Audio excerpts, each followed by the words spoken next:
second of the revision of our chapter, that is the unit 3 electrochemistry, जहाँ पे हम लोगों ने फर्स्ट वीडियो में छोड़ा था उससे आगे हम लोग रिवीजन करें, कंटिन्यू करते हैं। हम लोग बात कर रहे थे रिडक्शन पोटेंशियल की, इलेक्ट्रोकेमिकल सीरीज़ की। एक सब्सटेंस जिसका रिडक्शन पोटेंशियल अगर कम है तो इसका मतलब ये है कि उसकी इलेक्ट्रॉन लूज करने की टेंडेंसी ज़्यादा है और वो एक अच्छा रिड्यूसिंग एजेंट एक्ट करता है।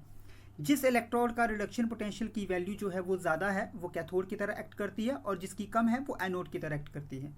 अब इन दोनों इलेक्ट्रोड्स के बीच में जब पोटेंशियल डिफरेंस जनरेट होता है उसको हम लोग बोलते हैं सेल पोटेंशियल और उसको हम लोग वोल्ट्स में नापते हैं। अगर हमने सेल पोटेंशियल निकालना है तो हम लोग क्या करेंगे, कैथोड और एनोड की जो रिडक्शन पोटेंशियल की वैल्यू है उसको माइनस कर देंगे, राइट माइनस लेफ्ट कर देंगे तो ई सेल आ जाएगा। सेल पोटेंशियल को हम लोग इलेक्ट्रोमोटिव फोर्स ईएमएफ भी बोलते हैं। कब बोलते हैं? जब हमारे उस सेल में करंट फ्लो ना कर रहा हो या बहुत थोड़ा करंट फ्लो कर रहा हो। नेक्स्ट उसके बाद हम लोगों ने किया था नर्स्ट इक्वेशन।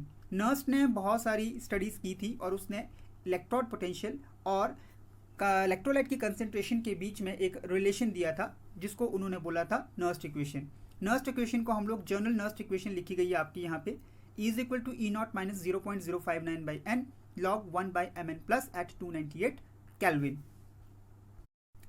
इलेक्ट्रोड पोटेंशियल जो है वो इलेक्ट्रोलाइट की कंसेंट्रेशन इंक्रीज करने से इंक्रीज करता है और टेम्परेचर के साथ डिक्रीज करता है। नर्स्ट इक्वेशन को जब हम लोगों ने एक सेल के ऊपर अप्लाई किया, यानी कि एक सेल के लिए जब हमने इलेक्ट्रोड नर्स्ट इक्वेशन लिखी तो हमारे पास ये फॉर्मूला बना, E cell is equal to E naught cell minus 2.303 R T by N F log anode ion ऊपर आएगा जिसकी रिडक्शन ऑक्सीडेशन हो रही है और कैथोड आइन जिसकी रिडक्शन हो रही है। इक्विलिब्रियम पे सेल पोटेंशियल हमेशा जीरो रहता है। इक्विलिब्रियम कांस्टेंट की को भी हम लोगों ने इस नर्स्ट इक्वेशन की मदद से कैलकुलेट किया और हमारे पास ये वैल्यू आई, ये इक्वेशन आई, E naught cell is equal to 0.059 N log K C eight 298 kelvin. के सी यहाँ पे है हमारा इक्विलिब्रियम कांस्टेंट।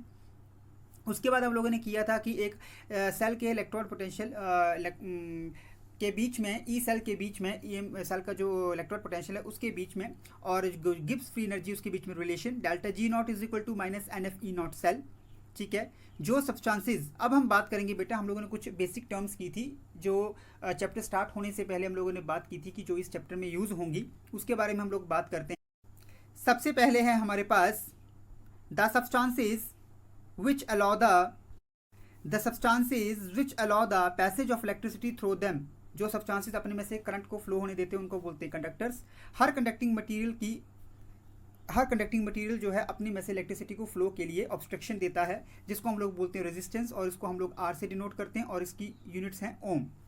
अब आगे आता है कि किसी भी सब्सटेंस की जो रेजिस्टेंस है वो डायरेक्टली प्रोपोर्शनल होती है उसके लेंथ के और इन्वर्सली प्रोपोर्शनल होती है उसके area of cross section, that is the R is equal to rho L by A, जहाँ पे रो जो है हमारी स्पेसिफिक रेजिस्टेंस या रेसिस्टिविटी कही जाती है। स्पेसिफिक रेसिस्टिविटी की यूनिट्स हैं ओम मीटर।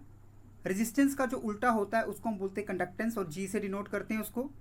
कंडक्टेंस की यूनिट्स हैं ओम -1 या एम एच ओ मोहो, इसको हम लोग साइमन्स में भी डिनोट करते हैं और एस से लिख सकते हैं। रेसिस्टिविटी का जो इन्वर्स है, इन्वर्स और रेसिस्टिविटी, उसको हम कंडक्टिविटी बोलते हैं और उसको हम लोग कापा के साथ डिनोट करते हैं। ऐसा यूनिट जो कंडक्टिविटी की वो साइमन मीटर -1, लेकिन इसको हम लोग साइमन सेंटीमीटर -1 में भी रिप्रेजेंट करते हैं। कंडक्टिविटी कैलकुलेट करनी है तो conductivity is equal to conductance multiply by cell constant. अगर हमने किसी भी आयनिक सॉल्यूशन की रेजिस्टेंस निकालनी है तो दो प्रॉब्लम्स वहाँ पे आती हैं। पहला, passing the direct current changes the composition solution. अगर हम डायरेक्ट करंट पास करें तो सॉल्यूशन की कंसंट्रेशन चेंज हो जाती है। दूसरा, एक सॉल्यूशन को हम लोग ब्रिज के साथ कनेक्ट नहीं कर सकते, जैसे कि एक मेटालिक वायर है, ये सॉलिड कंडक्टर है। उसके बाद बात करते हैं it is the conductivity cell. The problem of measuring the resistance of an ionic solution can be resolved by using a source of alternating current, and the second problem is resolved by using a specially designed vessel called conductivity cell. ये जो ऊपर वाली दो problems हैं इसको हम लोग कैसे सॉल्व कर सकते हैं? पहली प्रॉब्लम के लिए हम लोग एक आयनिक सॉल्यूशन की जो रेजिस्टेंस है उसको नापने के लिए हम लोग एक अल्टरनेटिव करंट का सोर्स यूज़ कर सकते हैं और स्पेशली डिजाइंड वेसल्स यूज़ कर सकते हैं सेकेंड प्रॉब्लम को सॉल्व करने के लिए, that is known as the conductivity cell. एक कंडक्टिविटी सेल में दो प्लेटिनम इलेक्ट्रोड्स हैं जिसके ऊपर प्लेटिनम ब्लैक कोटेड होता है। उसका एक area of cross section A होता है और उसके दोनों के बीच में डिस्टेंस एल होता है। तो हमारे पास कहते हैं ये इक्वेशन आती है, R is equal to rho L by A is equal to 1 by kappa L by A, जहाँ पे एल बाई ए जो है उसको हम लोग बोलते हैं सेल कांस्टेंट और उसको हम डिनोट करते हैं कैपिटल जी के साथ। उसके बाद एक और टर्म आई थी that is the molar conductivity. हमें पता है कि it is defined as the conducting power of all the ions produced by dissolving 1 mole of electrolyte. जब हम 1 मोल ऑफ इलेक्ट्रोलाइट को डिजॉल्व करने से जितने भी आइंस बनते हैं और उन सब आइंस की जो कंडक्टिंग पावर होती है उस टाइम पे, उसको हम लोग बोलते हैं मोलर कंडक्टिविटी, और उसको हम लोग डिनोट करते हैं लैम्डा एम के साथ। उसके बाद आगे हम चलते हैं, हमारे पास एक और टर्म थी, that is the equivalent conductivity. Equivalent conductivity क्या थी? जब हम 1 ग्राम इक्विवेलेंट किसी भी इलेक्ट्रोलाइट का डिजॉल्व करेंगे और उसके आयन की वजह से जो कंडक्टिविटी आएगी उसको बोलेंगे इक्विवेलेंट कंडक्टिविटी।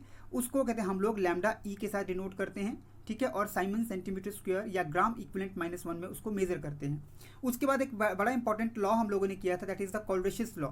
इस लॉ के according molar conductivity of an electrolyte, एक इलेक्ट्रोलाइट की जो मोलर कंडक्टिविटी है इनफाइनाइट डाइल्यूशन के ऊपर, उसको हम लोग एक्सप्रेस कर सकते हैं उसके जो इंडिविजुअल आइंस हैं उनकी टोटल कंडक्टिविटी पावर को ऐड करके।